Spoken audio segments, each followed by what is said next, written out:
What's up, everybody? Welcome to my channel. I always wanted to say that. Tamara Jade here. I'm so excited to be doing this and so grateful for everybody that decided to come along on this journey with me. So in celebration of all of that, this is my 10K Q&A. I'm sorry I'm late. Y'all, listen, I'm working. So, but I'm really excited to do this. So let's jump in. This question comes from Alexander from Wichita, Kansas. When is the single Hallelujah My Catfish Is Ready dropping? I am dead. I don't know. Do y'all want an album or EP of my jingles? I have so many little foolish jingles that I make up that people like. I'll do one if you guys want. Let me know. But Hallelujah My Catfish Is Ready. Maybe I'll look into getting that done, putting that up for y'all since you want it. Let me know. Next question comes from Nigel. This is my cousin in Canada. When are you coming up north? I've been wanting to come to Canada, come sing in Canada forever. You know what I'm saying? If y'all want, you maybe like, hit Drake up, let him know that you know you girl. I'm just kidding. No, but I love Canada. I have so much family there on both my mom and dad's sides. I really want to come perform there. Like, Canada is so lit. I want to perform at Carabana. Like, whenever your people are ready to bring your girl is ready to come to Canada, on period. This is my cousin's follow-up question. Cuzzo wants to know, what has been your favorite project you've worked on? Mine was that video you did with the Childish Gambino Redbone song. Edit was fire. Oh man, shout out to Angel for that. That was literally a vision that I had. I wanted to take these songs that I covered, and create a music video that kind of like told a story. I was a huge fan of Michael Jackson's music videos back in the day and how I felt like they were like mini movies. And so I really wanted to do that, and I wanted to start kind of showing that I could act a little bit and stuff like that. So that was a really fun project. My videographer, Angel, shout out to him. He just picked up the vision quickly. We shot it in my apartment at the time, and it was really dope and it was really fun. And actually all three of those songs are on my very first mixtape that I released. But I would say my favorite like content that I created would be my Whitney Houston video. So I did a mashup of I Want to Dance with Somebody and How Will I Know? And that video was so time consuming. It took me so long to make because of how I knew I wanted the grids to be, but it's my favorite one because it was the most challenging, and like I was really proud of myself for sticking with it. At the time, I didn't really have a whole lot of the resources that you need to do that kind of edit, but I went to YouTube University and found a video of somebody doing it in iMovie, and it was like extremely tedious and like really hard to like get the squares all lined up and all the videos. I had to consciously record myself in mirror, like the little choreography I created. I had to mirror it in my mind and imagine that I'm singing to myself over here, and it was insane. But I really love that project because it turned out the way I imagined it, and I 100% did that, with the exception of my brother mixed the vocals. But I recorded all those vocals by myself in my apartment. I shot the video by myself in my apartment. I edited the whole video by myself in my apartment, and it was like a really rewarding experience, and like that's probably my favorite content that I've created. This question comes from Auburn, California. I think that's California. I didn't get your name, but I think Angelina or Juliana, one of those, all of those in your email address. Who is your favorite artist to sing or perform, and why? It would have to be a tie between Bob Marley and Aretha Franklin. I love performing Aretha Franklin's music. I think it's very singable for me. I think it connects. And I feel like as far as performing, her music is so easy to put your whole body into. I feel like I enjoy performing her music the most. And then singing, I really love singing Bob Marley's music. It's so timeless. I could do a whole Bob Marley tribute concert by myself and be just fine. And nobody has to come. It could just be me. But yes. Next question comes from G. Hi, baby. From Chicago. This is one of my good friends from college. What is going to be the name of your first world tour? Ooh, I don't know. Maybe Tam. I don't know. I was thinking about switching my name, changing my artist name, my stage name to just Tam, like instead of the full Tamara Jade. I don't know. Let me know what y'all think. But maybe just Tam, because like I want my first world tour to just be so much of an extension of who I am. Like I want that to be like my real introduction to the world, and like I want everybody to meet Tam. Like, you know, Tam G, like everything, what y'all see is Tam. Like that's how I am all the time. So maybe Tam would be my first world tour, but I welcome. Let me know in the comments, what should my first world tour be named? Like, let me know. All right, next question comes from Eso. Hey, Eso, from Denver. I've been wanting to get to Denver so bad. I was supposed to go there this year. Denver, what is your favorite song to sing when no one is looking? Bodak Yellow. I know pretty much, I would say like 70% of the words to that song. I really need to commit and really learn the rest of the song. But yes, I think Bodak Yellow. I would love to do like an arrangement of that song and just like, but no, I can't. Holiness is still right. But yes, that's probably what I would sing. All right, this one comes from Neon in Alabama. Oh, hey boo. I know you are. When I audition again, what advice would you have for me? Know who you are and know what you want. I think the most important thing to remember is that this is a moment in time. This is not an end goal. The whole competition show structure model is not necessarily designed to be like your career. It's supposed to be a launch point for other things in your career. So what are the things that you want in your career, and how can this function in serving to help you get there? You don't know that unless you know who you are and you know what you want. And so that would be my biggest piece of advice, because then you're able to put who you are into what you're doing with the intention of what you want out of it.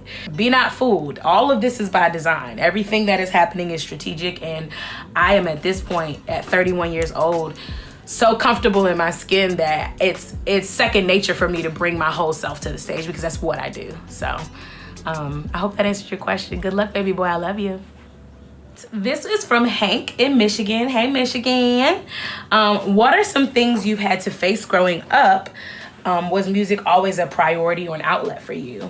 My biggest challenge was knowing that I was different, but not really appreciating that that was a good thing. Like, my body was different. I was always the chubby kid. I was always darker than probably most of my schoolmates. You know, notice your difference. We were Caribbean too. So I would just say, like, I think embracing the uniqueness that I have was really challenging.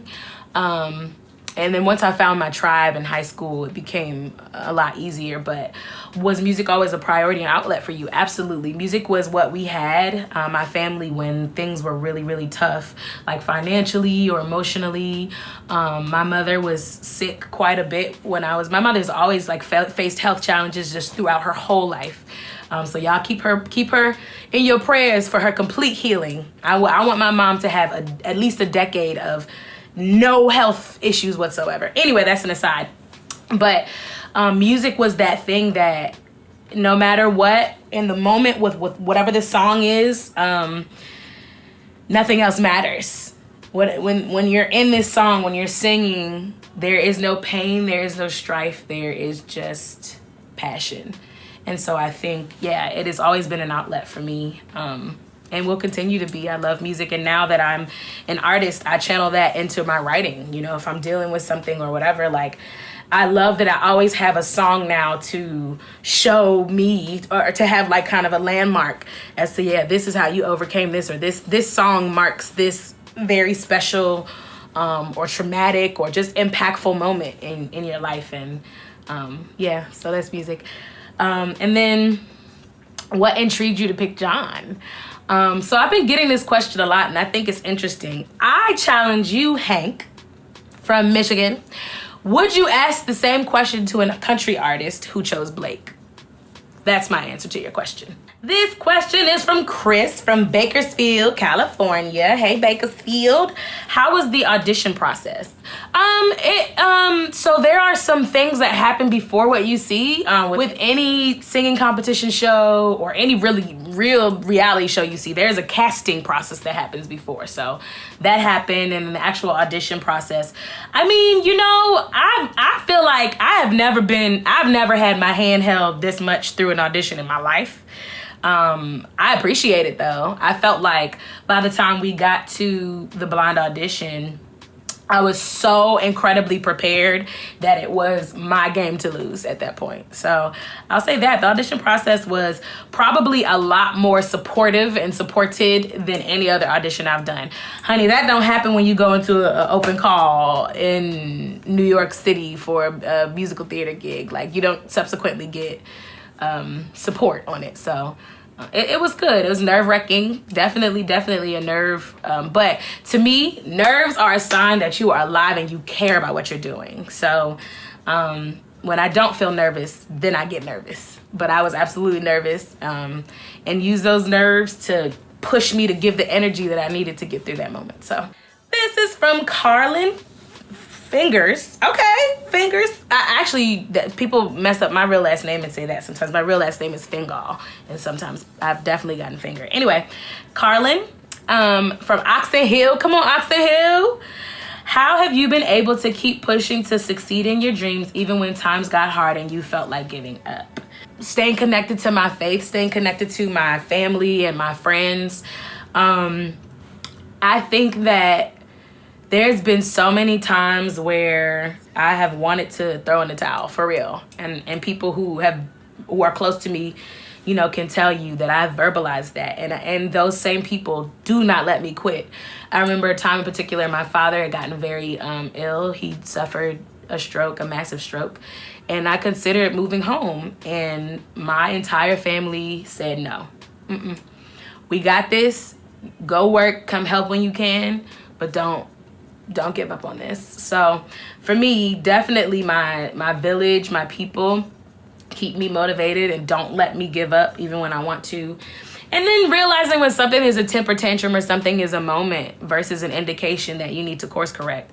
Sometimes it's just a moment and you need to cry and get your feelings out and then get back in it, you know? So I think there's a song that is in the Greatest Showman called A Million Dreams, and that is exactly how I feel like even no matter how frustrated I get or no matter if I'm hitting a wall, like my dreams keep me up at night. Like I can't shake them, so I can't give up because they will haunt me if I don't.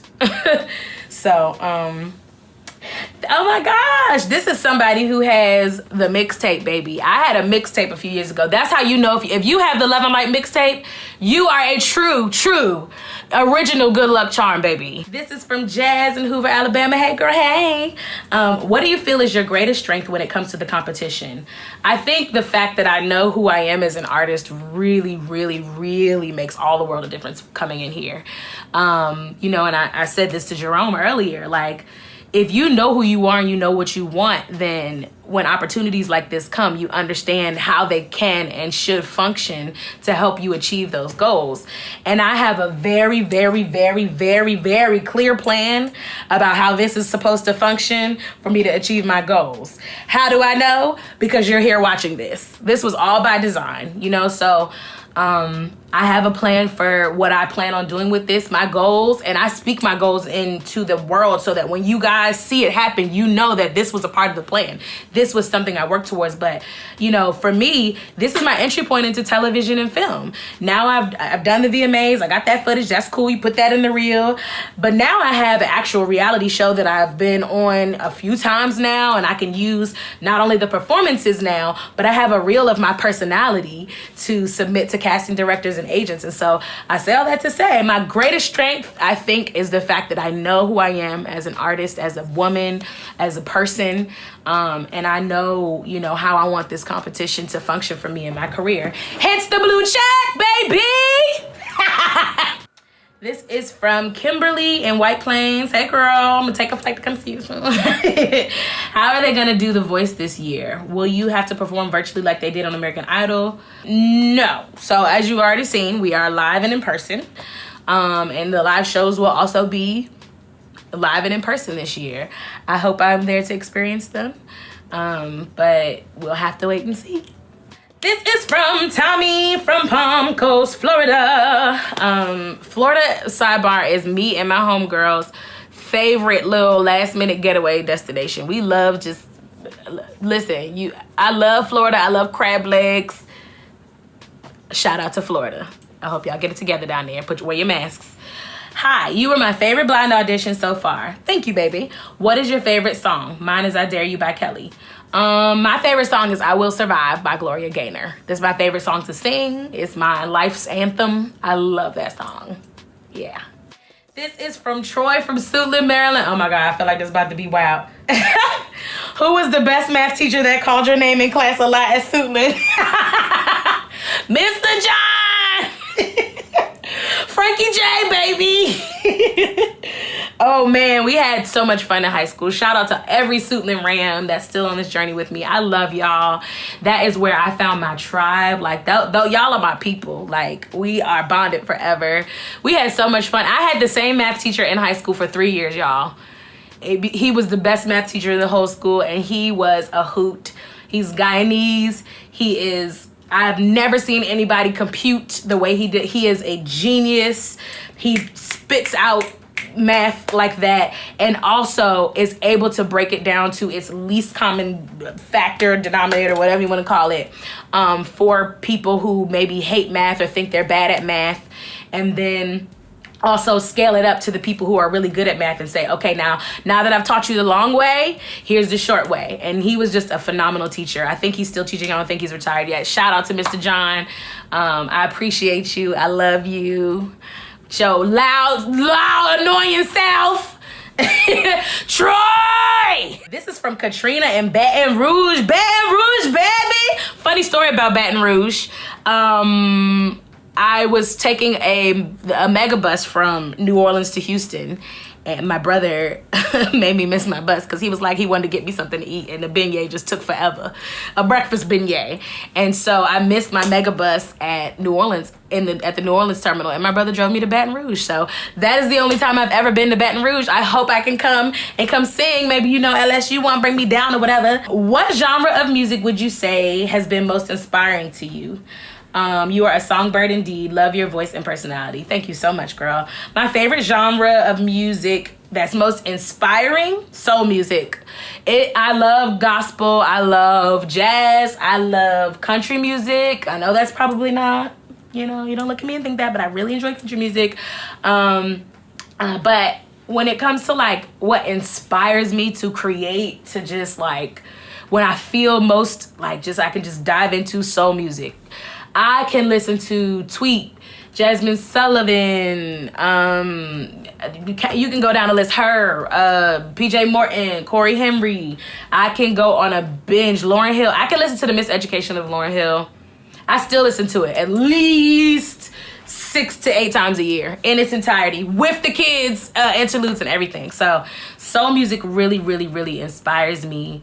And makes me feel so connected to music and to who I am. So thank you for that question. It was a good one. DeJorn in DC. This is one of my babies from when I taught in New York City. The irony is this little boy wasn't even in my class, okay? That's how good of a teacher I was, baby. All the kids wanted to be in my class. DeJorn, I love you, baby. I'm so proud of you. What's one piece of advice you have for your old students riding along on this journey with you? Whew, I got so much advice for you, and I gave y'all a lot of advice before y'all left, and some of my babies had to come back and say, Miss Fingal, I thought you was exaggerating. You were right. College is hard. But I would say you guys were just such free thinkers. I love that about you. Keep thinking. Don't ever let anybody talk you out of your thinking. You guys were some of the most intuitive and like, not only intuitive, but you could see the world for what it was. And I never really saw that in children as much as I did with you guys, especially at that school. And you guys have so many like reasoning and logic skills. Like Don't let nobody try to tell you, oh, no, you don't need to do that. You just need to do this. No, if you want to get involved in politics, you want to get involved in pop culture, you guys use your voices, man. I loved working with you guys. Either way, I'm so glad I got to meet you, and I'm so proud of you. Go Hoyas! This is from Paval from Jamaica. Big tune. What is your connection to Jamaica? My mother is a Jamaican, born Jamaican. She came to America when she was probably about 10 years old. My grandmother is, and grandfather, and step-grandfather. The grandfather you guys see on the show is my mom's stepdad. My biological grandfather lives in Canada, but my mom's whole side is from Jamaica. So I'm a first-generation American. And I used to actually spend my summers in Jamaica as a kid. I would fly, my parents would send me as an unaccompanied minor. I would fly by myself on the plane during the summer, and I would spend my whole summer in Jamaica. And we did that actually a few times. I did one summer in St. Croix and a few in Jamaica. And those were some of my fondest memories. I'm still very, very, very close friends with my like bestie, Jamaican bestie, who's in London now, and she's a midwife killing it. Jamaica is so near and dear and just close to my heart. I look forward to coming there more, and not just, I think a lot of people take from the Caribbean and don't give back.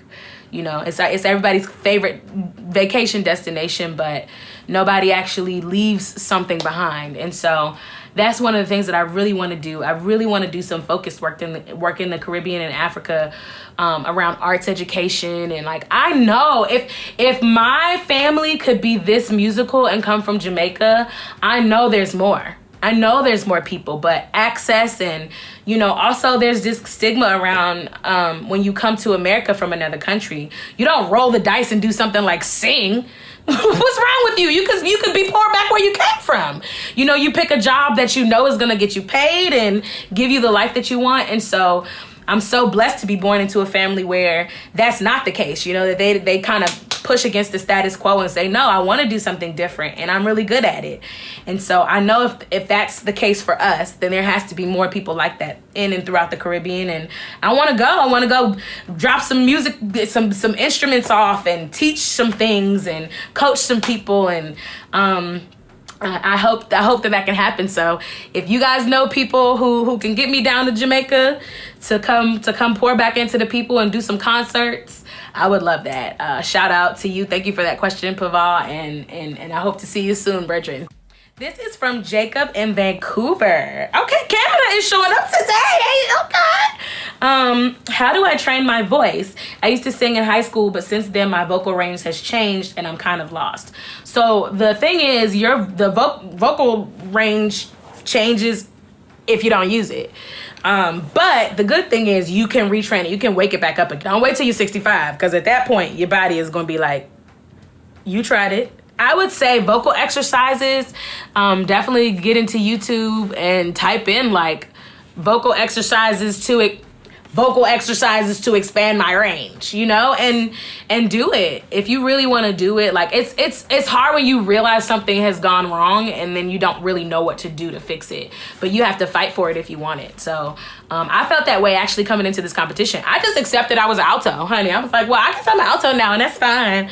But then I got to like work with some vocal coaches and stuff like that from the show, and realized my range is still very much here, but if you're not accessing it regularly, it's going to be work to get it back. So work to get it back, and then once it's there, keep it, you know, keep using it to make sure it's there. I wish you all the best. This is from Kelly from District Heights, Maryland. Hey, PG County. Will you pop into a live Zoom for my music teacher at work? She adores you. Oh, and can you hop into one of my Zooms? Absolutely. DM me or email me. Email me better, yeah, because these people have been kind of getting crazy with the DMs, and they might get lost.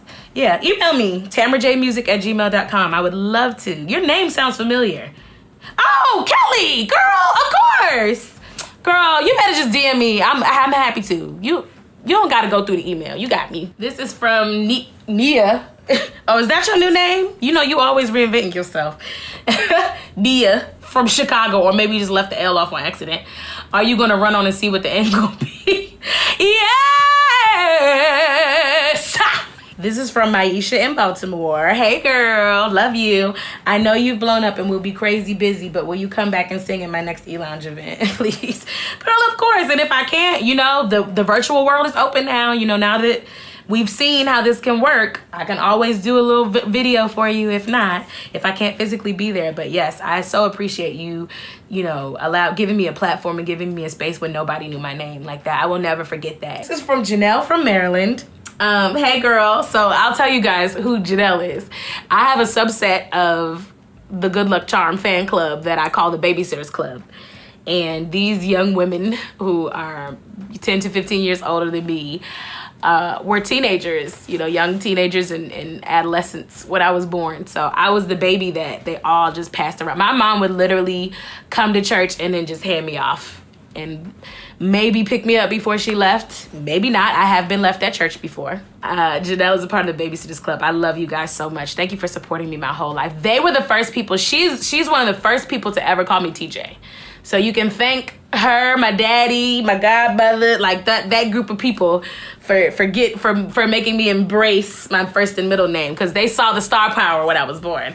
All right, I love you, Janelle. What advice would you give your 10-year-old self or other young followers, knowing what you know and what it's like going after your dreams?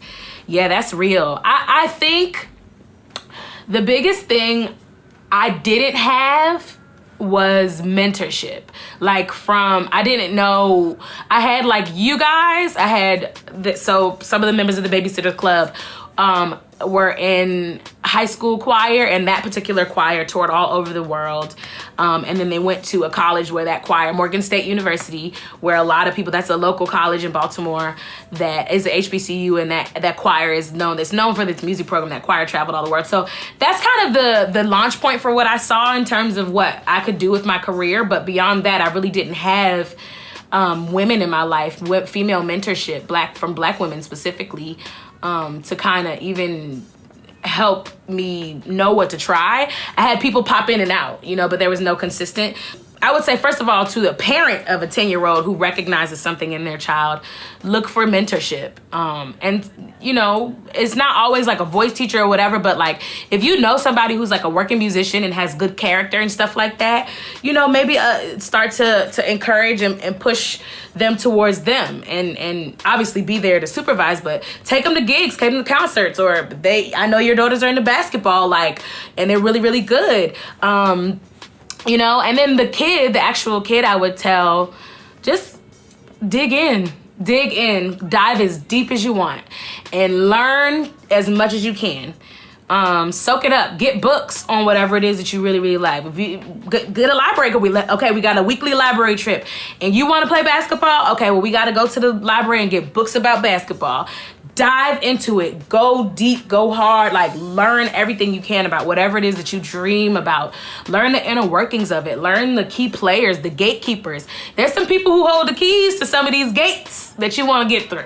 So learn that. Read autobiographies of people who do what you want to do, and understand the different paths that lead there. So I would say to my 10-year-old self, like, I knew what I wanted to do, and I let people talk me out of it at times, and I regret that. I wish that somebody would have pushed me harder, would have said, yes, dig deep. If you want to be, this is what you want to be, okay, great. I got a lot of, make sure you have a fallback plan, make sure you have a plan B. And yes, that's great, but it's not really necessary. It actually puts more fear into kids, I think, than necessary. We operate off of, like, we know that you want your kids to be able to pay their bills and be independent and have, you know, this and this and that. And so you talk to them with your experience in mind, but you take away their innocence, you know? And I think there has to be a little bit of innocence and wonder still left to be crazy enough to chase your dreams. I still have wonder and wonderment and moments of just like euphoria when I think about music, just like when I was a kid again, you know, where I just get lost in music. There are times I sit in silence and still just listen to music because that's what I love. So I would say, as a parent, you know, really start to look for some mentorship and look for some guidance, and find role models that, you know that you feel comfortable with, your kids emulating and wanting to learn from, and then the actual kid learns. Soak up as much as you can about the thing that you really, really love. Because you may realize that you love it, but you don't want to do it. You don't once you really get into it. And then you might be able to say, but I like this aspect of it. Oh, this person did this, but this person did this, and I want to do that. So by 10 years old, you can pick up some books and read at least. So I would say that. That's my advice. I hope that helps. I love you. I love all those girls. Okay, I finally made it to the last question. Thank you for all of these. Shabrell from Houston, Texas. I love you. Shabrell and I did our junior recital together. Like, this is my girl. I love you so much. I'm so incredibly proud of you. This girl sings down, okay? I cannot wait till y'all. This is as close as you're gonna get to Leontine Price. Period. How has music helped you evolve as a human being? Girl! Okay, you want to go deep, huh? That's a pretty loaded question, so yeah. Let me see. How does music help me evolve? Because I love music so much, I am willing to work for it. I'm willing to hit my head against the wall until I find a solution.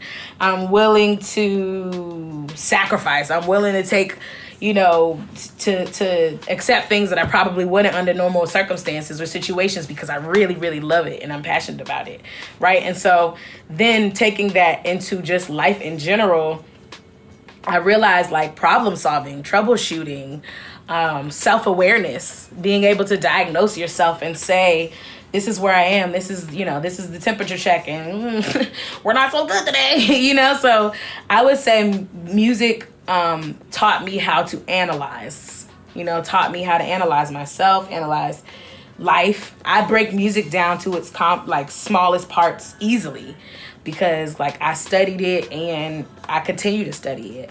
But life sometimes we just are so oblivious to the things that are going on in life and we're not able to stop, look at it, analyze it, and break it down into its smallest parts and be like, you know what? That's my fault. I was tripping. I shouldn't have said that, and be able to read yourself. It's so easy with music to be able to hear a performance and pick it apart like that and know everything you did wrong, right? But you can't look at your last relationship and look at everything you did wrong.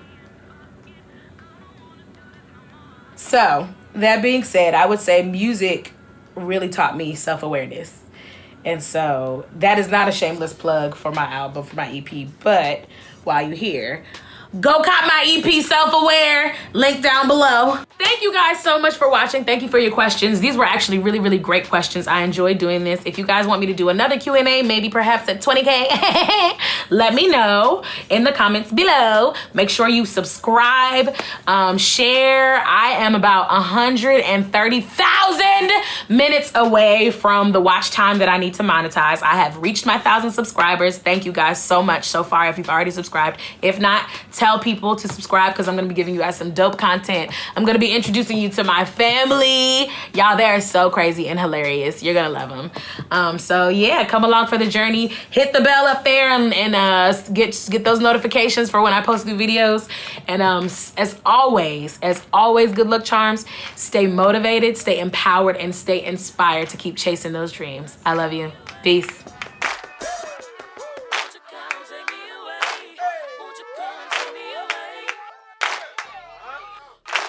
Take me away, won't you come take me away?